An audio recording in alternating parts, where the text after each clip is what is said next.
Hello friends, नमस्कार, आदाब। Bank Kaavish आपके सामने फिर हाजिर हूँ अपना एक यूट्यूब चैनल पे ये नए वीडियो लेके, जिसमें हम लोग बात करेंगे आईबीपीएस पीओ और आरआरबीपीओ की फुल स्ट्रैटेजी की, स्टडी प्लान की और शेड्यूल की। तो सबसे पहले हम लोग बात करेंगे कि देखिए, मैं ऑलरेडी, जैसा कि आपको पता है कि मैं ऑलरेडी बैंक ऑफ इंडिया और आरआरबीपीओ पे सिलेक्टेड हूँ एज अ प्रोबेशनरी ऑफिसर। तो लास्ट डेट इसकी जो फॉर्म आए हुए हैं ये वैकेंसीज बम्पर वैकेंसीज आई है। इस बार जो वैकेंसीज आई है वो टोटल 5208 वैकेंसी है। तो देखिए फर्क, देखिए अभी हमने लास्ट वीडियो में आपको बताया था कि एसबीआई पीओ की वैकेंसी आई हुई है, एसबीआई पीओ का फॉर्म भर दीजिए, जिसमें कि टोटल 500 वैकेंसी थी। अब यहाँ पे आपकी टोटल वैकेंसीज कितनी है? 5208। तो 5208 का मतलब समझ रहे हैं कि 5208 मतलब 10 गुना वैकेंसी ज्यादा है एसबीआई पीओ के कंपेरिजन में। दोनों का रैंक सेम है, ये भी प्रोबेशनरी ऑफिसर है, सरकारी बैंकों में जॉब लगती है इससे भी, और वो भी स्टेट बैंक है। ऑल्दो वो स्टेट बैंक है, नो डाउट थोड़ा सा अपर हैंड है इसमें, लेकिन इक्विवेलेंट है ये भी। पीओ प्रोबेशनरी ऑफिसर स्केल 1 की नौकरी ये भी है, वो भी है, और यहाँ पे आपके चांसेस 10 गुना बढ़ जाते हैं। तो इसको, इस फॉर्म को मिस नहीं करना है जो जो बैंकिंग एस्पिरेंट है। ऑल्दो मुझे पता है कि जिसने मतलब जो ऑलरेडी प्रिपरेशन कर रहे हैं उन्होंने ये फॉर्म जरूर भर दिए होंगे। तो लेकिन फिर भी अगर कोई मिस आउट हो रहा है तो प्लीज 21 जुलाई को लास्ट डेट है, जाके फॉर्म पहले भर दीजिए, फिर आगे वीडियो देखिएगा। अब हम इसके बाद आपको पहले बता दें कि earlier I was already selected in Bank of India as a probationary officer, and I was selected in Prathama bank as a officer scale 1, जो कि प्रोबेशनरी ऑफिसर ही होता है, वहाँ पे ऑफिसर स्केल 1 नाम दिया जाता है। तो ये आपको मैं बता रहा हूँ कि एक तरह से ये मोटिवेशन, केवल मोटिवेशन नहीं होगा, ये मेरा प्रैक्टिकल अप्रोच जो मेरा रहा है और मेरा गाइडेंस समझ लीजिए इसको। क्योंकि मैंने जो जो जैसे भी प्रिपरेशन की थी, जो मैं अपने टेस्टेड एंड ट्रायल स्ट्रैटेजी आपसे शेयर करने जा रहा हूँ, तो इस वीडियो को प्लीज एंड तक जरूर देखिएगा, ताकि आप मुझसे कुछ ना कुछ गेन जरूर करेंगे इससे।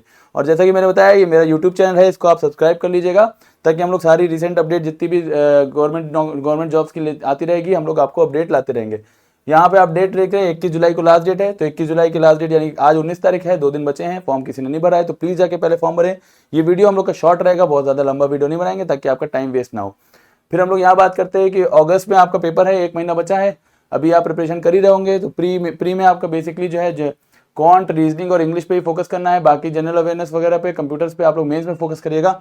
अभी फिलहाल ये 3 टॉपिक पे बात करेंगे हम लोग। स्टेज की स्ट्रेटेजी शेयर करेंगे कि अगले एक महीना आपको कैसे काम करना है, कैसे वो करना है, आपको कितना टाइम निकालना है, किस किस के लिए। मिनिमम जितना हम बताएंगे इतना मिनिमम है, बाकी आप जितना और करेंगे और बेटर रहेगा। क्योंकि देखिए कोयले से जब हीरा निकलता है ना, तो जितना उसको घिसते हैं उतना और वो शाइन करता है। तो वही बात है यहाँ पे कि हम लोग जो है आगे बढ़ते हैं। सितंबर में आपका मेंस, सितंबर या अक्टूबर में इसका मेंस ड्यू है, तो अगस्त में प्री हो जाएगा, आपको तैयारी करने का मौका ज़्यादा नहीं मिलेगा। तो इसलिए जो जो प्रिपरेशन करेगा, जैसे इंग्लिश, क्वांट और रीजनिंग की तैयारी कर रहे हैं, तो वो ऐसा करिएगा कि साथ साथ मेंस की भी तैयारी उसमें होती रहे, ताकि मेंस में बस आपको जनरल अवेयरनेस और कंप्यूटर्स पे थोड़ा सा ज़्यादा इनपुट देना पड़े। अब हम आगे बताते हैं आपको वैकेंसी पे थोड़ा सा एक बार ध्यान देते हैं कि देखिए, जिसमें जितने बैंक्स हैं, 11 बैंक जो अपने सरकारी बैंक अभी पीएसयूज बैंक है, पब्लिक सेक्टर बैंक हैं, इसमें जो है आपकी टोटल वैकेंसी 5208 है। अभी कुछ वैकेंसीज नॉन रिपोर्टेड है, तो मे बी कुछ ये, क्योंकि ये टेंटेटिव इंडिकेटिव वैकेंसीज है, हो सकता है मे बी आपको फर्दर इसमें इंप्रूवमेंट मिल जाए, या 5500 तक भी जा सकती है ये इंक्रीज होके। तो यू नेवर नो कि आपकी किस्मत में हो सकता है कि इस बार नौकरी ये प्रोबेशनरी ऑफिसर की इनमें कोई सी भी किसी भी बैंक में एक नौकरी मिल जाए।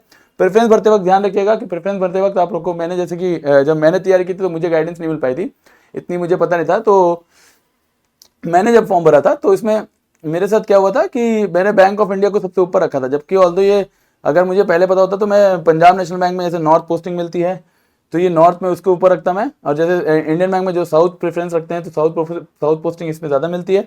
वैसे अलग अलग तरह के जिसके हेडक्वार्टर्स हैं और जिसके ब्रांचेस ज़्यादा साउथ में है, नॉर्थ में है, तो उस हिसाब से आप अपने हिसाब से अकॉर्डिंगली आप रेफरेंस भर दीजिएगा। हम आगे बात करते हैं प्री की। प्री और मेंस, इसके देखिए पैटर्न जो है बहुत सिंपल है, pre, mains and interview. Prelims होगा, मेंस होगा, देन इंटरव्यू होगा। प्रीलिम्स में आपको केवल कट ऑफ क्वालिफाई करना है बस, उसके बाद और काउंट जो करेगा वो आपका मेंस करेगा और इंटरव्यू के मार्क्स करेंगे। प्री में आपके 1 घंटे का पेपर होगा। इसमें देखिए सबसे बड़ी चीज़ है टाइम लिमिट, 1 घंटे का पेपर है, 20-20 मिनट 3 सेक्शन में डिवाइडेड है। तीनों के जो है मार्क्स जो आपके जो होंगे वो इंग्लिश में 30 नंबर होंगे, क्वांट में आपके 30 नंबर होंगे, 40 नंबर की आपकी रीजनिंग होगी। ठीक है, रीजनिंग आपकी 40 नंबर की है। तो यहां ध्यान रखिए, रीजनिंग का वेटेज प्री में सबसे ज्यादा दे रखा है इन्होंने।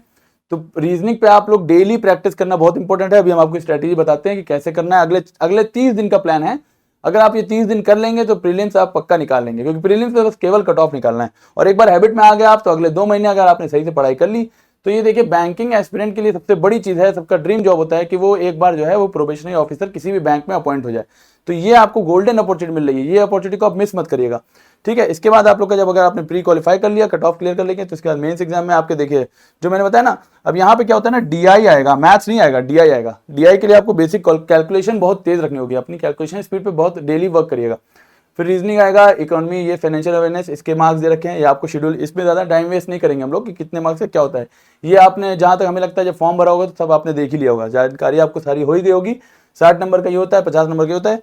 यहाँ पे रीजनिंग जो है यहाँ भी देखिए मेजर रोल प्ले कर रही है, ठीक है, और उसके लिए मार्क्स भी जो है, इसके लिए टाइम भी ज़्यादा मिलता है। मेजर रोल प्ले कर रही है रीजनिंग आपका, इसका मतलब रीजनिंग पे आपको सबसे ज़्यादा फोकस करना है, डीआई पे उसके बाद फोकस करना है, देन आपका जो है 40 नंबर की इंग्लिश है और 50 नंबर की आपकी जो है रीजनिंग वो होगी जनरल अवेयरनेस। जनरल अवेयरनेस में आपका इकोनॉमी और फाइनेंशियल का थोड़ा ज़्यादा वेटेज होता है इसमें, फाइनेंशियल अवेयरनेस का, ठीक है। और इसका डिस्क्रिप्टिव टेस्ट भी होता है जो 25 नंबर का होता है, जो क्वालिफाइंग इन नेचर होता है।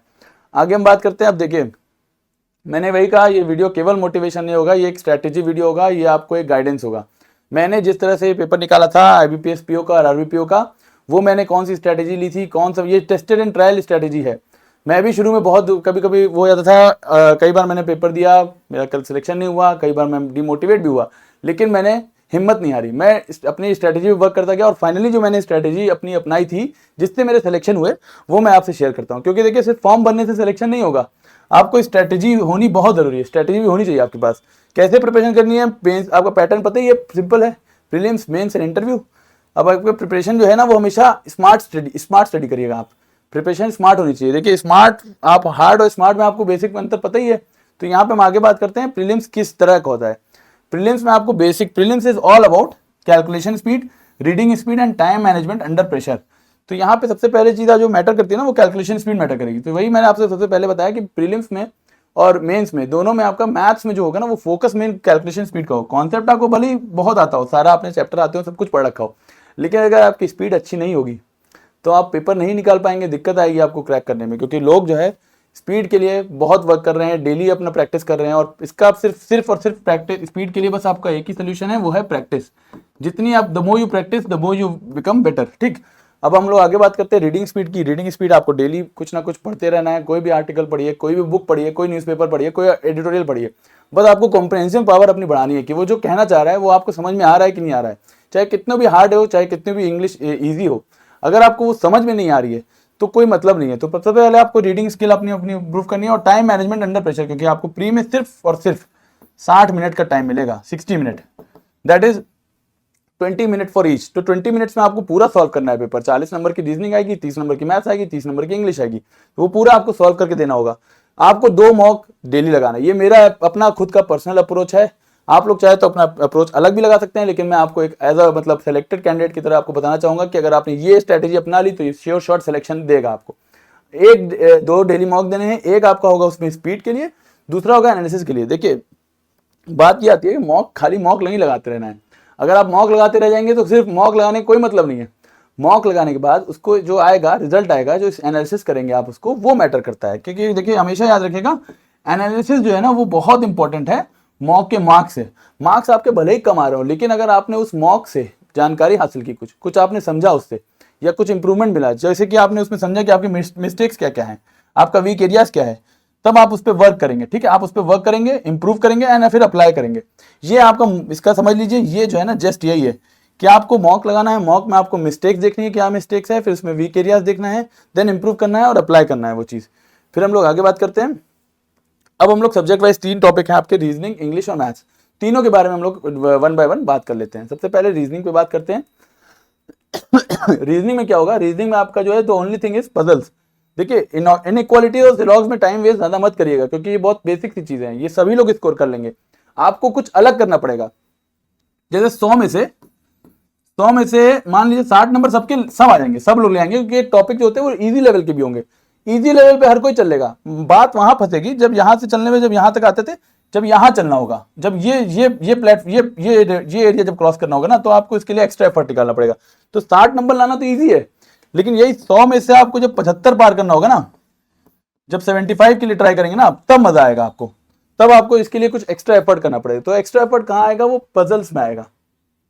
हर किसी के बस की बात नहीं होगी पजल सॉल्व करना, तो इसके लिए आपको प्रैक्टिस करनी पड़ेगी डेली, हर हफ्ते आपको जो है पूरे हफ्ते में 100 पजल से ऊपर सॉल्व करने ही करने हैं।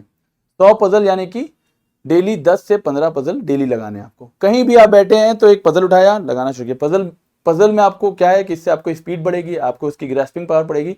मे भी ऐसा भी हो सकता है कि सेम जो आपने पजल लगाया हो उसी पैटर्न पे पजल आपको एग्जाम में मिल जाए।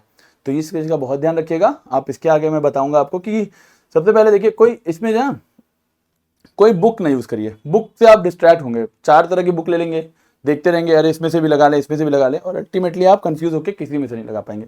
तो सिर्फ आपको बुक से नहीं पढ़ना है, इसमें पीडीएफ और सेट्स लगाइए। जो पीडीएफ देते हैं ना आपको, डिफरेंट साइट पे पीडीएफ मिल जाएंगे, उससे लगाइए। सेट्स पीडीएफ है, सेट्स है, ये सब आप देखिए इससे, ठीक। The more you try the more you improve. Basic फंडा यही है कि जितना आप ट्राई करेंगे उतना ही आप इंप्रूव करेंगे। अब हम लोग इसके बाद बात करते हैं क्वांट में। क्वांट में मैंने आपको पहले ही बताया कि इसमें क्वांट में केवल आपको कॉन्सेप्ट पे वर्क नहीं करना है, आपको कैलकुलेशन पे और स्पीड पे वर्क करना है। हमेशा स्टार्ट करिएगा basic simplification, number series and DI basics पे। नंबर सीरीज के क्वेश्चंस जो हैं बहुत इंपॉर्टेंट है, उसमें कुछ कॉन्सेप्ट होते हैं, वो पढ़ लीजिएगा। प्रैक्टिस करेंगे तो आपको अपने आप आ जाएगा। बाकी कोई भी आपको डाउट होगा तो मैं आपको फिर कह रहा हूँ कि आप कमेंट करिएगा, मैं आपको गाइड करूंगा। जो मुझसे हो पाएगा, जितना मेरे लेवल से होगा, मैं आपको पूरा अपना बताने की कोशिश करूंगा, ठीक है। इसमें हम जो है सिंप्लीफिकेशन आप लगा लीजिएगा। सिंप्लीफिकेशन से आपकी क्या होगा, इसमें स्पीड मैटर करेगी, स्पीड आपकी बढ़ेगी। देखिए ये सबसे बड़ा इससे इंपैक्ट क्या पड़ेगा आपकी स्पीड पे। कैलकुलेशन स्पीड सबसे इंपॉर्टेंट है डीआई और बेसिक मैथ्स में, और सबसे ज्यादा वेटेज है प्री और मेंस में। सबसे ज्यादा वेटेज जो है ना वो रीजनिंग के बाद इन्हीं का है, ठीक। तो रीजनिंग तो आप लगाएंगे अपना पजल्स वगैरह से, और इसके बाद आप क्वांट लगाने के लिए, क्वांट में टाइम बहुत वेस्ट होता है, रीजनिंग ज्यादा टाइम वेस्ट होता है क्वांट में। तो आपको अगर स्पीड नहीं होगी तो आप टाइम बचा नहीं पाएंगे अपना। Every Sunday solve full sets DI के, ठीक है। और रिजल्ट क्या होगा, इससे आपकी कैलकुलेशन स्पीड इंप्रूवमेंट होगा। इंग्लिश के लिए आपको क्या करना है, इंग्लिश के लिए आपको रीडिंग स्किल इंप्रूव करनी है और कॉम्प्रिहेंशन। जैसा कि मैंने आपको बताया कि आप डेली कुछ ना कुछ पढ़ाई करते रहिए और अपनी कॉम्प्रिहेंशन पावर को इंप्रूव करिएगा। वोकैब किसी भी एक बुक से, 4 जगह मत जाइएगा, मैं बता रहा हूँ आपको।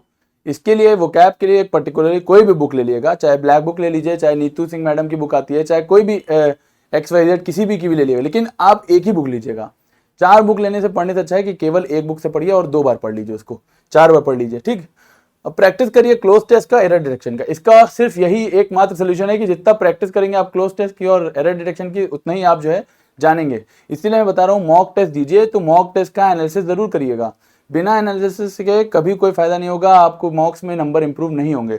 जहाँ पे सबसे बड़ी दिक्कत, अब देखिए टाइम टेबल में आपको बता दूं दिक्कत क्या आती है, लोग शेड्यूल नहीं बना पाते हैं, स्ट्रैटेजी नहीं बना पाते हैं कैसे क्या करना। तो एक ये मैंने जो अपना, ये मेरा पर्सनल जो टाइम टेबल था वो मैं अपना शेयर कर रहा हूँ, बाकी आप अपने हिसाब से अपने अकॉर्डिंग आप बढ़ा लिएगा। लेकिन मिनिमम जो मेरा वो रहेगा ना कि आपका daily right from today 6 hours आप निकालिए, डेली 6 घंटे निकालिएगा, मिनिमम 6 घंटे। अगर आपको सिलेक्शन चाहिए IBPS PO में, अगर आपको एज अ प्रोबेशनरी ऑफिसर किसी भी बैंक में अपॉइंट होना है तो इसके लिए आपको मिनिमम 6 घंटे देने होंगे। मैंने जॉब करते करते साथ में भी तैयारी की है, तो इसलिए मैं बता रहा हूँ थोड़ा मुश्किल होता है, लेकिन आपके पास अगर पूरा टाइम है तो आप 6 घंटे को 12 घंटे भी बना सकते हैं, तो ये आपके पास प्लस पॉइंट होगा। 1.5 घंटे में आप 1.5 घंटे का क्वांट ले लिएगा, 1.5 घंटे का आप रीजनिंग ले लिएगा, आधा घंटा आपको केवल इंग्लिश में देना है। ज्यादा इंग्लिश पे टाइम हम लोग वेस्ट नहीं करेंगे, रीडिंग और उसकी जो वोकैब है उसको तैयारी करते रहेंगे, और थोड़ा बहुत प्रैक्टिस जब आपको एक्स्ट्रा टाइम मिलेगा उसमें इंग्लिश करिएगा। 2 घंटे यानी कि 1-1 घंटे का मॉक लेंगे आप, 2 मॉक हमने बोला डेली लगाना है, 2 घंटे आपके मॉक में जाएंगे, प्लस एनालिसिस करने के लिए आप थोड़ा एक्स्ट्रा टाइम लगा लीजिएगा। ये मैं आपको 6 घंटे बता रहा हूँ, तो इसका मतलब ये नहीं कि आप घड़ी देख के सिर्फ 6 घंटे पढ़ेंगे, आपको पढ़ाई करनी है, आप जितना प्लस कर लीजिए। मिनिमम 6 है और 6 प्लस आप कितना भी पढ़ लीजिए, 6 प्लस पढ़ने आपको, ठीक है। ये ना करिए कि हाँ 6 घंटे हो गए आज का हो गया, आज नहीं पढ़ेंगे, ये नहीं करना है, आपको पढ़ते रहना है। जितना आप पढ़ेंगे, जितना आप करेंगे अपने लिए करेंगे, आप अपने बेटरमेंट के लिए करेंगे, सिलेक्शन के आप नजदीक जाएंगे, ठीक है। फिर इसके बाद आपको 30 मिनट देना है केवल करंट अफेयर्स और जीए के लिए। देखिए करंट अफेयर्स और जीए को भी हम लोग साथ ही साथ लेके चलते रहेंगे अगले 40 दिन में, क्योंकि अगर मेंस के लिए तैयारी करनी है तो अल्टीमेटली आपको जीए का भी इसमें ध्यान रखना पड़ेगा, करंट अफेयर्स का भी। वीकेंड पे आप देंगे फुल मॉक्स और रिवीजन करेंगे उस मॉक्स का, जितना भी वीकेंड जब सैटरडे संडे आएगा तो आप उसमें फुल मॉक देंगे, उसका रिवीजन जितना आपने पूरा हफ्ते में पढ़ाई की होगी, जितना एनालिसिस किया होगा, सबको एक बार फिर से देखेंगे, मिस्टेक्स देखेंगे, क्या क्या आपने उसमें कमियां थी, कहाँ कहाँ आपका वीक एरिया था, सब चेक करते हुए उसमें जो जो इंप्रूवमेंट हुआ है, फिर आप खुद से एनालिसिस कर पाएंगे कि आप जो है इंप्रूव कर रहे हैं। तो एक अपने आप एक आपके अंदर कॉन्फिडेंस डेवलप हो जाएगा, और ये कॉन्फिडेंस बहुत मैटर करता है। मैं बताता हूँ कैसे मैटर करता है, क्योंकि देखिए अब मैं बता रहा हूँ ना, what most aspirants get wrong, क्या चीज गलत होता है लोगों के साथ, क्या होता है, बिगेस्ट मिस्टेक होती है low marks in 1 mock and you are demotivated. लोगों ने शुरू किया, मॉक लगाया, देखिए होता क्या, मॉक लगाया, एक मॉक लगाया, अरे नंबर आए उसमें 100 में से 25 नंबर आ गए, मेरे खुद के भी 20 नंबर 22 नंबर भी आए हैं, लेकिन अगर डिमोटिवेट हो गए तो वहीं से आप जो है नीचे आना शुरू हो जाएंगे, आपका सिलेक्शन उतना ही दूर होता जाएगा। हमको क्या करना है, अपने बनाए रखना है अपने आप को, मतलब अपने तैयारी में कोई भी वो नहीं होना है, चाहे नंबर कम आए चाहे उसमें नंबर आपके बहुत ज़्यादा भी आए तो ओवर कॉन्फिडेंट भी नहीं होना है। आपको एक बैलेंस्ड अपना लेके चलना है, ठीक है। आपके मार्क्स कम आए, आप उसमें याद रखिएगा कि स्कोर मैटर नहीं करता है, ये एक लाइन है, ये बहुत इंपॉर्टेंट है, आपको ये दिमाग में हमेशा रखिएगा कि स्कोर मैटर नहीं करेगा, लर्निंग इंपॉर्टेंट है आपके लिए। आप उससे क्या सीख रहे हैं, आपकी क्या कमियां थी, क्या वो थी। बार बार मैं कहूंगा जो मैंने स्ट्रैटेजी अपनाई थी ये श्योर शॉट स्ट्रैटेजी है, इससे आपके सिलेक्शन 100% गारंटीड है। अगर आपने ये फॉलो कर लिया, देखिए जो ये फॉलो कर लिया वो सिलेक्शन पा जाएगा, ये बात समझिएगा आप, ठीक है। तो मैं आपको बार बार यही कहूंगा कि आप प्लीज़ एक बार इस चैनल को फॉलो और सब्सक्राइब भी कर लिएगा, जो भी अपडेट वगैरह आएगी हमारी तो इस चैनल पे आती रहेगी, ताकि हम लोग जो है प्रिपरेशन से लेके सिलेक्शन तक का सफ़र साथ में तय करें। और इसके आगे मैं आपसे बस अलविदा लेना चाहूँगा, और आगे की जानकारी जो होगी वो मैं आपको अगली वीडियो में देता रहूँगा। जो आपको कोई डाउट हो या कुछ भी आपको पूछना हो बैंकिंग से रिलेटेड या एसएससी से रिलेटेड, तो प्लीज़ आप मुझे कमेंट में आप कमेंट कर दीजिएगा, मैं आपको रिप्लाई कर दूंगा उसी में, और आपको स्ट्रेटेजी वगैरह आपसे कम्युनिकेट कर लूँगा। बाकी आप अधिक जानकारी अगर आपको और चाहिए तो मेरा ईमेल आईडी भी आपको उसमें डिस्क्रिप्शन में मिल जाएगा, आप मुझे मेल से भी कांटेक्ट कर सकते हैं। That's it for today, thank you. और आप लोगों को मेंटल हेल्थ और फिजिकल हेल्थ का भी ध्यान रखते हुए पढ़ाई करिएगा, ठीक है। ओके, लोड नहीं लेना है, ठीक है, थैंक यू, बाय।